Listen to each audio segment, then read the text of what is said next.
Hello there and welcome friends. This video is about everything you need to know when it comes to Crusade Mode. Now the reason I have made this guide is, well, I'm aware a lot of people don't enjoy Crusade Mode, they find it complicated or hard. So this guide is a way to, at the very least, help you achieve a very easy time during Crusade Mode for smooth gameplay. As usual, it's going to be divided into multiple sections. First, I'll talk about generals. Then the best Crusade units, after that the best buildings and ways to build your outposts, and lastly some general Crusade mechanics and tips. Now if you're wondering why some of my Crusade battles shown here appear to be sped up, it is because I'm using the Bubble Tweaks mod, which allows you to increase your Crusade battle mode speed. So let's get started. Now let's talk about generals. Generals are probably one of the most important Crusade features that you need to learn about, and they can make a massive difference when it comes to winning battles and keeping your own armies alive. So to recruit a general the earliest, simply move your army towards Canabras, then go for the recruit icon and select Assign General. Then recruit new general. The first general you recruit costs 500 finance points, but from the second onwards this will increase by a lot, up to around 5000 finance, so we really want our first general choice to count. And I would say you have around two choices for what I consider to be the best generals early game. The first one is the infamous Setsuna Shai. First, he starts out with the Master of Maneuver ability, which increases the maximum size of your army by 1 unit per level. By default, Crusade armies only have a maximum of 3 units per army, but we can easily increase this amount by stacking Master of Maneuver abilities. Second, he also comes with the extremely powerful and very useful Scorching Ray spell. This spell alone is what will basically let you win most of the early game Crusade battles with ease, especially the very annoying ones against enemies such as gargoyles. It's also a spell that basically remains useful up until the end game as far as single targets, as its damage will scale with your general power. Early on we only have 12 power, but it's very easy to increase these to higher amounts by leveling up and picking certain abilities or choosing options during Crusade events, as I will show you later on. Now you might not get Setsuna Shai here, as the general selection is random, but changing that is very easy. All you have to do is basically exit the general selection screen, then choose recruit new general again. This will change our general selection, so just keep doing it until you get Setsuna Shai.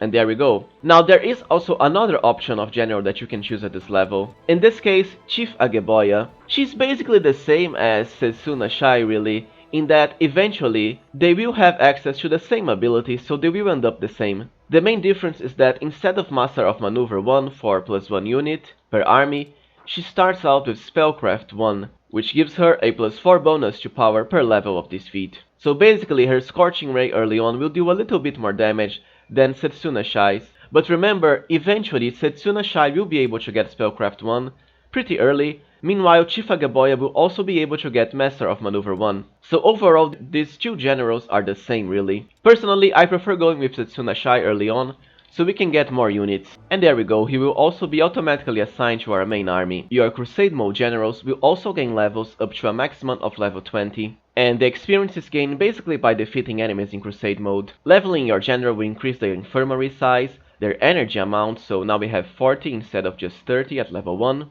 and even their power. Besides that, you also gain access to quite a lot of abilities, especially some very powerful spells, and these are the ones that we often want. This is why it pays to basically have just a single general for your army. After all, we want as much experience as possible, as to increase their levels fast.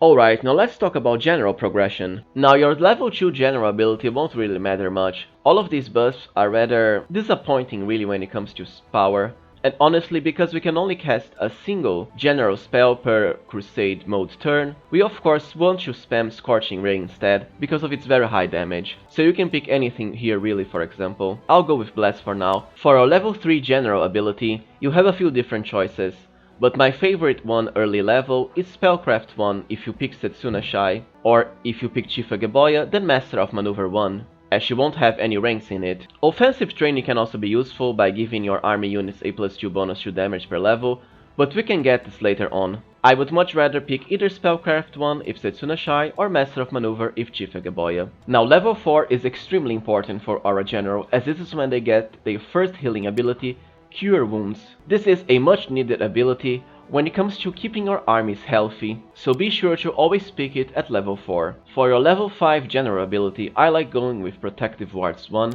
to increase the saving throw of all our units, which can help against certain annoying enemies like Dratches who love spamming Stinking Cloud, or Dominate Person from Lilith and Succubi enemies. For your level 6 general ability, be sure to go with Inspiration 1, as this is going to give our units a plus 15 bonus to combat morale. The more morale we have, the higher our chances of acting twice per unit per round, which can be extremely useful, and later during the game we can actually achieve such high morale that we have 100% chance of our units acting twice. So let us pick Inspiration 1. Now at level 7, it's when things get crazy good for your general, as this is when we are finally able to get the extremely powerful Fireball spell. With Fireball, you can outright cripple a massive amount of enemy units on a 3×3 area, so 9 squares, or outright defeat them really. At level 8, be sure to pick Arcane Magic, as to increase the power of all arcane spells, meaning Scorching Ray and also Fireball for higher damage. At level 9, I like picking Master of Maneuver 2, in the case of Setsuna Shai, to increase our army size by another +1, and at this point we will be at chapter 3, so we have access to stronger Crusade units, such as some powerful mercenaries like Sorcerers for example. At level 10, be sure to go with Ice Storm. Ice Storm is basically the same as Fireball as far as area and damage, but the damage type is Ice, meaning we are finally able to defeat enemies such as Brimorax, and also inflict full damage upon demons who have a little bit of fire resistance like most of them. Never mind Balors, who are also immune to fire damage. But the best part about Ice Storm is that it also inflicts a very crippling -2 penalty to enemy movement for 3 rounds. So perfect for battles with huge amounts of enemies, meaning they will take forever to get to where your own units are, especially ranged units. At level 11 you have a few different choices. You can go with Magic Instructor for example, if you fancy using spellcasting Crusade units such as Sorcerers, or later on Liches if you are a Lich yourself. Otherwise, you can also choose Protective Wards 2 to increase your unit's saving throws, or even Magical Reserves 1 for a boost to general energy. I would rather go for Protective Wards 2. At level 13, go with Offensive Training 1 to increase the damage of our units. Level 14 is when you pick Divine Magic. This will increase the damage of our general divine spells, mostly Firestorm and Channel Negative Energy, as we will get later on, but also Cure Wounds for more healing. At level 15, the highly powerful Channel Negative Energy, and this is why we picked Divine Magic on the level before. Channel Negative Energy is very special in that it's our first general ability that can actually hit the entire enemy army. That's right, all of the enemy units will be hit with Channel Negative Energy, and this doesn't have friendly fire, which is great. Now the only limitation is that this won't damage certain enemy units, mostly undead units, instead being healed by it, and this also works for your own undead units in the case of the Lich Mythic path. Besides that, I think only the Nabasu and Vrolikai demons really who have negative energy affinity. But most of the demons and enemies in the game, in Crusade mode, will take full damage from this, which is great. At level 16, Inspiration 2 for even higher morale for our units. Now level 17 is when your general gets another extreme boosting power, as this is when we can get the Twin Cast general ability, which allows us to cast 2 whole general spells on the first round of battle. There's no words to how crazy powerful this can be really. After all, we can, for example, use 2 Channel Negative Energy spells at the start of battle for massive amounts of damage to all of the enemy units, or even other spells like Fireball twice. Now do note that this only works for on the first turn of battle. At level 18, be sure to pick Firestorm. It's a divine spell that has higher range than, let's say, Fireball, so can hit a lot more units, and is perfect for units that can't be damaged by negative energy, like Undead and Nabasu and Vrolikai demons. At level 19, I like picking Master of Maneuver 3 to increase our army size by another +1. Now we are at level 20, our last general level, and this is when we pick our ultimate spell, Greater Channel Negative Energy. It's basically the same as negative energy, so can hit all of the enemy units, except the damage is a lot higher. And let me tell you, by the time you pick this, you will be able to pretty much one-shot entire armies of demons with just a single or 2 castings of this spell. Talk about crazy, right? Alright, now let's talk about the best Crusade mode units. Marksmen are some of the strongest units in Crusade mode. They have very high damage, and of course can target any enemy as they have infinite range on their attacks. Just be advised that whenever an enemy manages to reach them, they will get a penalty in close combat for reduced damage and also switch to melee attacks, so be sure to keep them surrounded by allies or far away from the enemy. Getting marksman is also simple. All you have to do is basically once you reach military rank 3, do the event and have Regu on your console as to upgrade your archers into marksmen. Another powerful ranged Crusade Mode unit are the Mongrel Sharpshooters. You can get this by completing LANN or WENDUAG's personal quest during chapter 3, so I suggest you do it as soon as possible. After that, every week I believe you will get these Crusade events to recruit either Mongrel Fighters or Sharpshooters, and will of course want the Sharpshooters. The best part about them is that they have a rage ability that lets them attack twice so long as they kill an enemy unit in their first action. Now this won't stack, so basically they can only attack 2 times. Besides that, we also have Hedge Knights, a special Crusade Mode unit which is an upgrade over the normal mounted scouts. First, Hedge Knights have quite extreme movement range. Now Hedge Knights can actually do quite a lot of damage because of their very unique critical strike ability. So they have a 20% chance to deal 150% damage with a critical hit. Take this Lilith unit for example. Our Hedge Knight has 8 to 22 damage range. However, if you get a critical hit, as you just saw here, we were able to do a lot more damage for 28 instead of our normal range. Another powerful unit are sorcerers, who can only be achieved as mercenaries basically. Just like marksmen, they can attack with magic missile which has infinite range, so can hit any of the enemy units no matter how far away they are. This does have a limited use however of 5 castings per battle, but can do quite a lot of damage. Now spellcasting units like sorcerers used to be pretty bad, but they received quite a big boost in power in one of the patches, so now they can do quite a lot of damage, especially when you stack enough amounts of them, as you can see here. Now just remember that we can't get sorcerers from normal units, they can only be acquired through some Crusade events or of course the Mercenary tab. So if you want to focus on sorcerers, be sure to get the buildings that increase the amount of mercenaries you can have per week, as to increase the chances of getting sorcerers. Assassins are a very powerful Crusade unit as well. First, they can actually teleport to any square in range and can attack any of the enemy units no matter how far away they are, just like marksmen and sorcerers. The best part is of course their teleporting abilities and the fact they can do quite a lot of damage.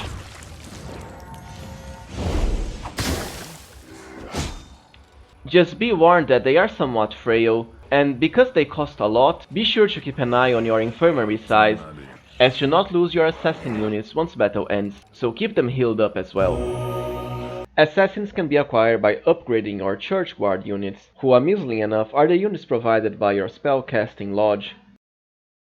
Now let's talk about some Crusade Mode mechanics such as morale, army size, and so on. Morale is one of the most useful properties of Crusade Mode, and its most important effect is letting you attack twice during battle. For example, let's target this Vescavor Swarm here.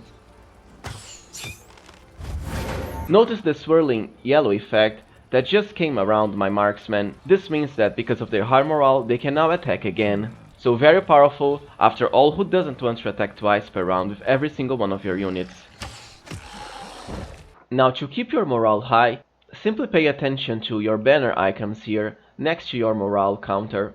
Basically, if one of them is yellow or red, this means you will start taking a morale penalty per day until you fix it. Your main banner is basically going to remain green so long as you defeat a demon unit during a certain amount of time. Later on you'll also get another banner that remains green so long as any of your fortress is not under siege. Now morale won't just increase your chances of acting twice per round, but also your resource income and even unit growth by plus 1% per morale rank above 0. But you can increase this further through some Crusade events such as the Possess for example, which can increase it by a massive plus 20, or also heroic officers for a plus 5, and even charismatic officers for another plus 15. Recruiting units is very simple. All you have to do is click on this recruit icon here in the bottom left bar, then click on the units that you want to recruit, click on this arrows icon here to select a maximum amount, and then recruit.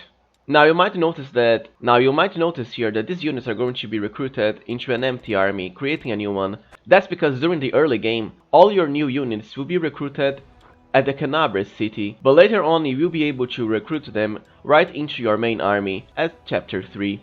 Just like with your normal units, mercenaries recruitment happens once per week, and after you recruit them the first time during that week, you will be able to recruit them again. However, their cost will increase by around double, so it can be very expensive to do that. At the start of the game and by default, your army size will be limited to just 3. However, we can always increase it by stacking Master of Maneuver feats that our general gains at level up, and also through some events. Because our Setsuna Shai here has the Master of Maneuver ability, for example, we are able to add these ranger units to our Crusade army that already has 3 units for a maximum of +4. And you can see it here, this little icon that says army size, so we have a maximum of 4. Another important Crusade mode mechanic is positioning your units. Basically simply right click on them, then hold to select the square you want your unit to occupy. Of course we want our melee units such as clerics and footmen to be closer to the enemy, so in the upper squares here. Meanwhile our ranged units will be behind them for safety. If you want to merge your armies, move your second army towards your first one, and as you can see here there will be this little arrow icon next to their name. Click on it, and then you can merge your Crusade armies together. Simply left click twice on the unit that you want to merge, in this case footmen. So there we go, now we have 200 footmen. You can of course change your army name just by clicking on it and then writing whatever you want. Now if you merge an army that has a low amount of movement points left with an army with a high amount of movement points, this will also reduce their movement points to match. So in this case here, we also went down from 40 to 9. But by resting or upon a new day, your movement points will refresh. Now you might already know this, but in order to increase your damage with your units, it's very important to stack as many of them as possible. For example, our rangers, which is only a 7 stack, dealt around 78 damage to the cultist fighters. Meanwhile, our archers, who are at 94, were able to deal 304 damage, so a lot more. This will increase quite a lot based on your stack power, so be sure to stack them as high as possible. And this is why certain units that you can recruit per week, like archers and footmen, tend to be better than other units that you can only recruit as mercenaries, or mythic units that you can only get from certain events. After all, it is much easier to stack them to very high amounts. Now you can also choose to split your units into different armies. Simply press this eye icon here, then choose split, and split your units by holding them and dragging them over the other army. Another very important Crusade mechanic is managing your infirmary size. Basically this yellow bar close to your general's portrait at the top left part of your screen. So long as your infirmary bar is not full, even if it is close to full, you will still be able to gain all of your lost units back after battle ends.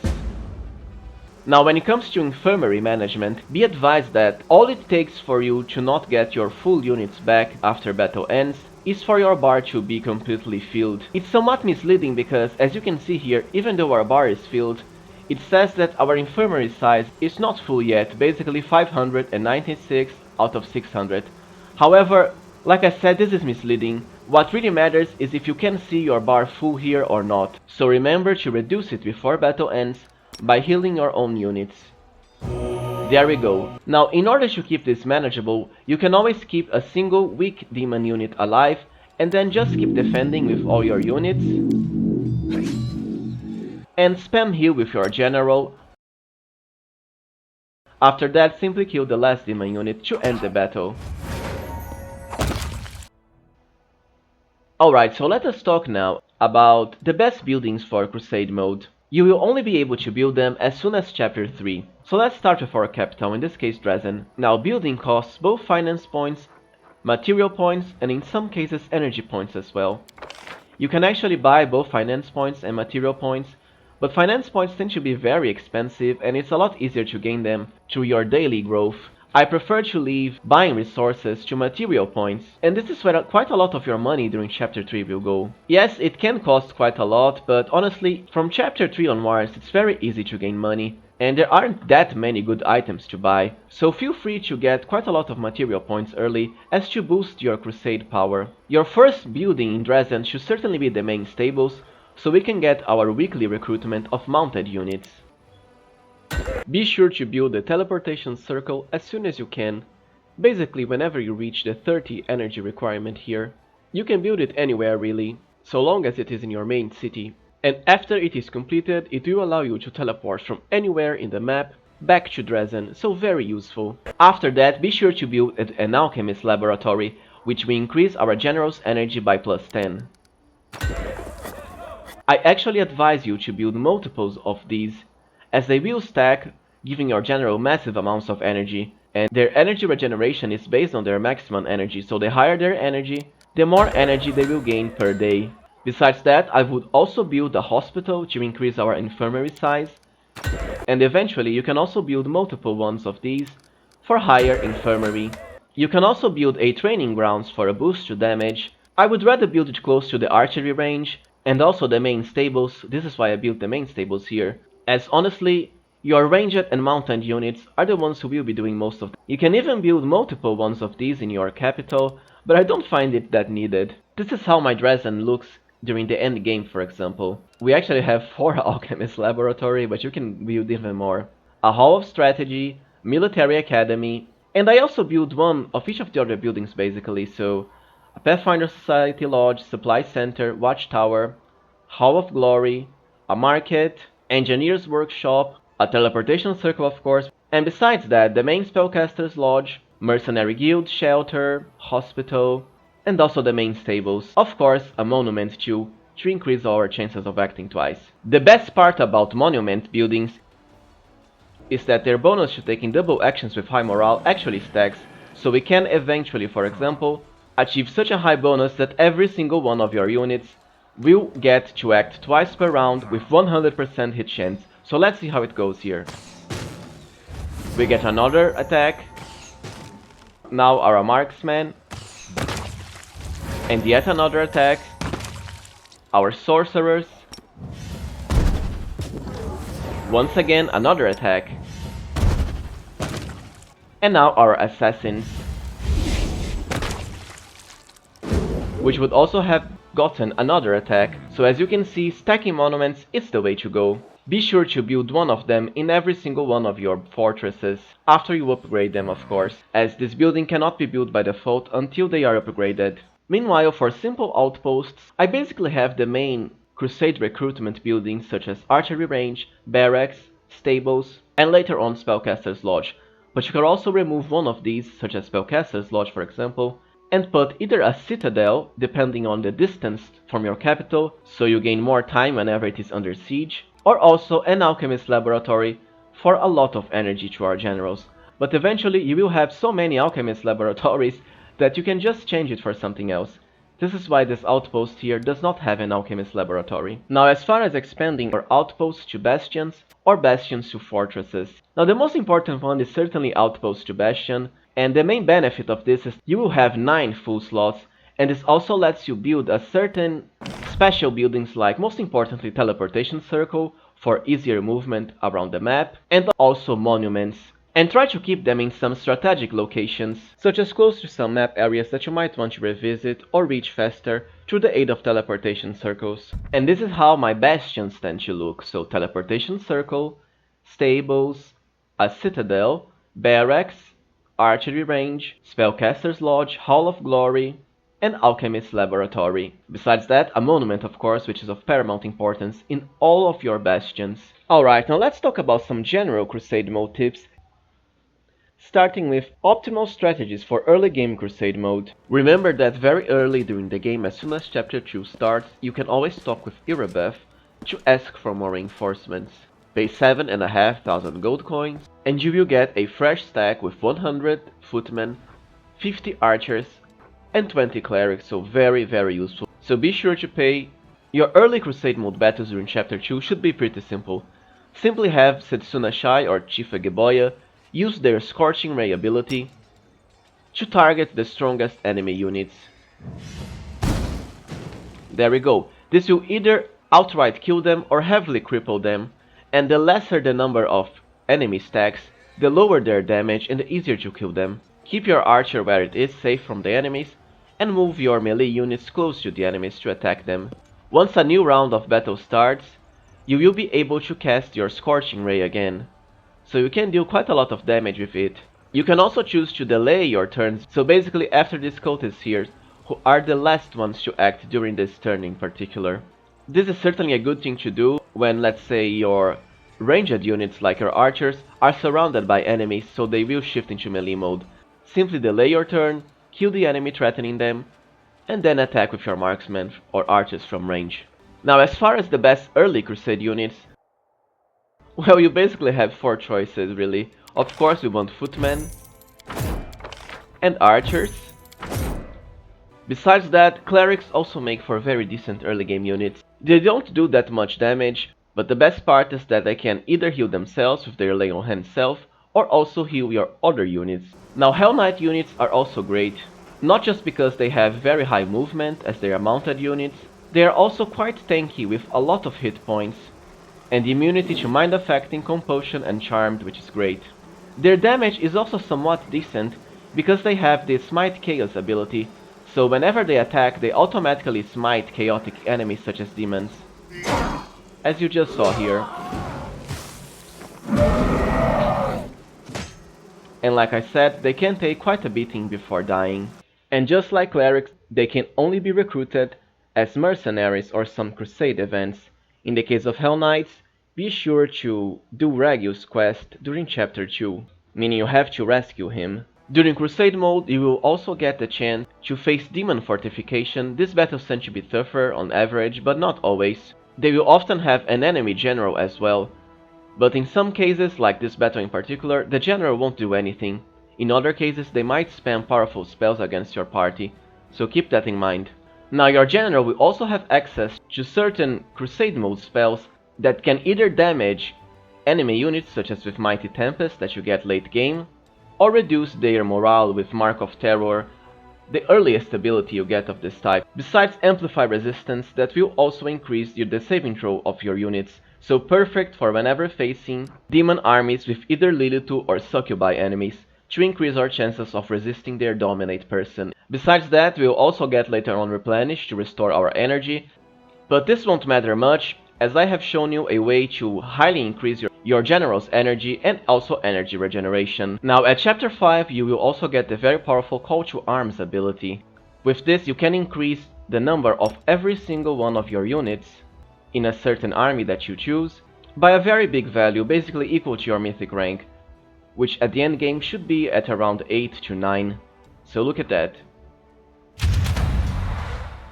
It is certainly useful for getting more amounts of certain units that are hard to acquire, such as the Bralani AZATAs, or other mythic specific units of your own mythic path. Now the only Crusade battle during chapter 2 that I would be really wary of doing is this one here with basically the giant fly swarms. There's quite a lot of giant flies here and it can be very annoying to deal with them before they overwhelm your party, so I would save this for later during chapter 3 onwards, when you have access to stronger units and a higher stack of them. Besides that, this level 5 Demon Fortress with all of the Incubus enemies can also be very annoying during the early game, so I would also delay it for chapter 3 onwards.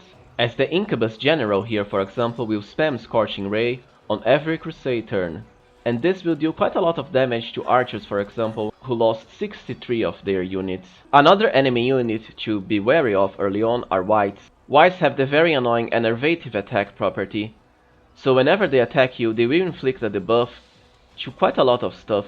Attack rolls, ability scores, armor class, saving throws, and even hit points.